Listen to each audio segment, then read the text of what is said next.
Chapter 53. The moment I handed Mrs. Douglas my story on coming to America was also the moment I decided I had to enter the essay competition. I was ready, and I could do this.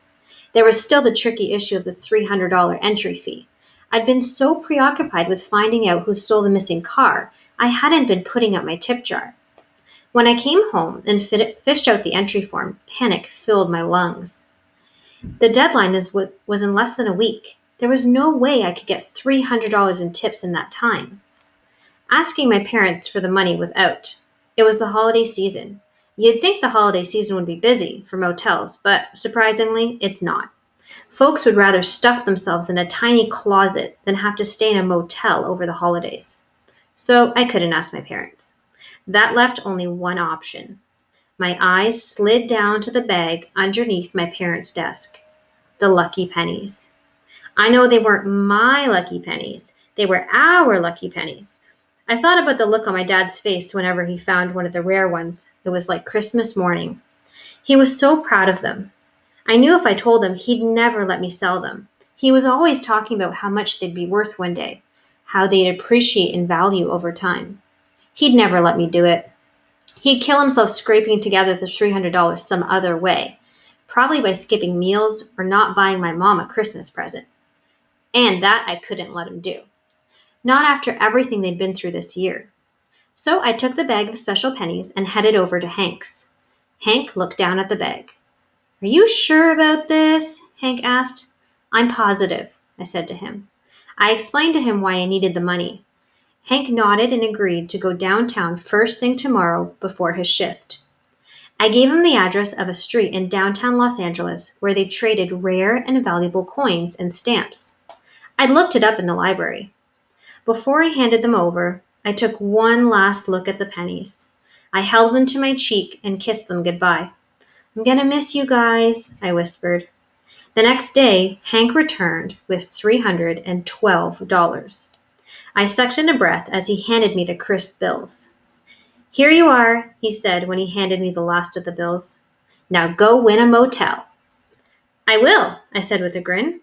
Our luck was going to change soon. I could feel it in my bones. As the honeycomb sun dipped lower into the sky, I sat hunched over at the front desk and wrote my story. If I Owned a Motel by Mia Tang. If I owned a motel, I would treat every customer like family. I would bring all guests an extra blanket or hot water bottle if they were cold. I would make them a cup of tea if they were having a bad day. And I'd get it out of them what happened. Because sometimes terrible things happen, but there's nothing more terrible than not having somebody to tell it to. Then, after they tell me, I would try to help them. Sometimes problems seem humongous in your head, but if you tell someone, you'd be surprised what could happen. After we've solved it, we can celebrate together by playing Monopoly after dinner or jumping into the pool together. Life's short, and it's important to celebrate the good stuff when it happens.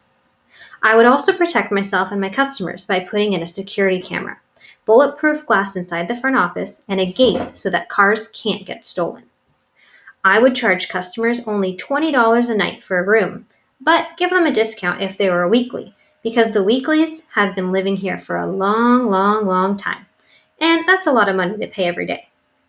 If I win your motel, I promise to always treat it with love, kindness, and respect. Your motel won't just be business. It will be home. Hank came into the front office just as I was finishing my essay. I handed it to him. "What do you think?" I asked. "It's wonderful," he said. "Just wonderful, Mia." "Is the grammar okay? Do you think I should add anything?" I asked. "I wouldn't change a thing," Hank said. His steady eyes looked straight into mine, and years of doubt melted away. "So this is it then," I said. "Should I just mail it?" Hank reached down, dug out a card from his back pocket, and handed it to me. It was Lupe's comment card, the one that said, "You can't win if you don't play." I smiled. The next day, I mailed in my essay.